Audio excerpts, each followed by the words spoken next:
Hi hello എല്ലാവർക്കും നമസ്കാരം. ഇന്ന് എൻ്റെ ഡേ 5 ആണ്. ഇന്ന് ഞാൻ കൊണ്ടുവന്ന മാറ്റം എന്ന് പറയുന്നത് ഉറങ്ങാൻ വേണ്ടി കുറഞ്ഞതൊരു 6 മണിക്കൂറെങ്കിലും മാറ്റി വയ്ക്കുന്നതാണ്.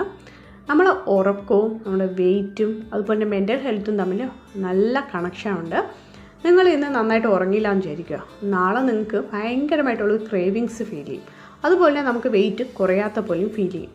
അതുപോലെ തന്നെ നമ്മൾ കൂടുതൽ ടെൻഷൻ അടിക്കുമ്പോഴും നമ്മൾ വെയിറ്റ് കൂടും. എനിക്ക് വെയിറ്റ് കുറയാൻ ഭയങ്കര ആഗ്രഹമുണ്ട്, പക്ഷേ എനിക്ക് സമയം കിട്ടുന്നില്ല.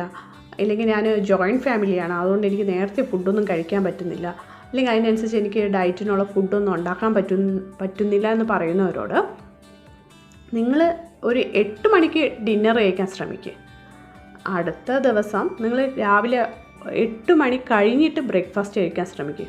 അപ്പോൾ ഒരു 12 മണിക്കൂർ നിങ്ങൾ അറിയാതെ ഫാസ്റ്റിങ്ങിലിരിക്കുകയാണ്. മതി, ധാരാളം. അതുപോലെ നിങ്ങൾ ജോലിക്കൊക്കെ പോകുമ്പോൾ നിങ്ങൾ സ്നാക്സൊക്കെ കിട്ടുമെങ്കിൽ അത് വേണ്ടാന്ന് വെക്കുക. നിങ്ങൾ ചായയിൽ പഞ്ചസാര ഇടുന്ന ഒരാളാണെങ്കിൽ ആ 1 സ്പൂൺ പഞ്ചസാരയ്ക്ക് പകരം ആദ്യം 1/2 സ്പൂൺ പഞ്ചസാര ആക്കി കുടിക്കാൻ ശ്രമിക്കുക. നിങ്ങൾ നല്ല ചായയിലൊക്കെ നല്ല അഡിക്ഷനാണ്, ഒരു ദിവസം കുറഞ്ഞത് ഒരു 4 ചായയൊക്കെ കുടിച്ചേ പറ്റുള്ളൂ എന്നാണെങ്കിൽ നിങ്ങൾ 1/2 ഗ്ലാസ് ചായ വെച്ച് 4 നേരമായിട്ട് കുടിക്കുക. അതുപോലെ നിങ്ങൾ ഫ്രൂട്ട്സൊക്കെ ഒരുപാട് കഴിക്കാൻ ശ്രമിക്കുക. അതൊരു കുറഞ്ഞതൊരു 2 ലിറ്റർ വെള്ളമെങ്കിലും കുടിക്കാൻ ശ്രമിക്കണം.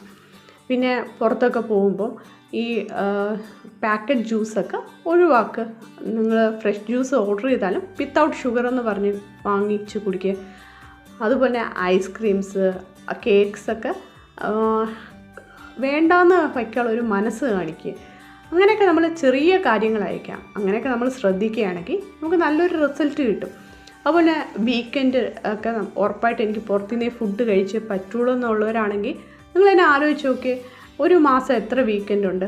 2 ദിവസം വെച്ച് 8 ദിവസമല്ലേ ഒരു മാസമുള്ളൂ. അങ്ങനെയാണെങ്കിൽ 30 ദിവസത്തിൽ 8 ദിവസമേ നിങ്ങൾക്ക് പുറത്തുനിന്ന് ആഹാരം കഴിക്കാം. ബാക്കി 22 ദിവസം ഉണ്ടല്ലോ, ആ 22 ദിവസം നിങ്ങൾ ഇച്ചിരിയൊക്കെ കൺട്രോൾ ചെയ്ത് ഫുഡ് കഴിച്ച് നോക്ക്. അറ്റ്ലീസ്റ്റ് ഞങ്ങൾ ഇരിക്കുന്ന വെയിറ്റെങ്കിലും കൂടാതെ ഇരിക്കുമല്ലോ. അതുപോലെ തന്നെ കുറഞ്ഞത് 1 കിലോ വെച്ച് കുറഞ്ഞെന്ന് വിചാരിക്കും. അങ്ങനെയാണെങ്കിൽ നിങ്ങൾ 12 മാസം കൊണ്ട് 12 കിലോ കുറയല്ലേ, 6 മാസം കൊണ്ട് നിങ്ങൾ 6 കിലോ കുറയല്ലേ. അങ്ങനെ ഒന്ന് ചിന്തിച്ച് നോക്കിയേ. ചെറിയ മാറ്റങ്ങളായിരിക്കാം, നിങ്ങളൊന്ന് സ്റ്റാർട്ട് ചെയ്യേ, നമ്മൾ ഇനിഷ്യേറ്റീവ് എടുക്കുക. ആദ്യം ഭയങ്കരമായിട്ടുള്ള ബുദ്ധിമുട്ടുകൾ തോന്നും, അത് ഏതൊരു കാര്യമാണെങ്കിലും നമ്മളൊരു മാറ്റം തുടങ്ങുമ്പോഴേക്കും ബുദ്ധിമുട്ടുകൾ അനുഭവിക്കുന്നതാണ്. പക്ഷേ നമ്മൾ ആ ട്രാക്കിലോട്ട് എത്തിയാൽ ഉണ്ടല്ലോ, അടിപൊളിയാണ്. നിങ്ങൾ ശ്രമിച്ചു നോക്കിയേ.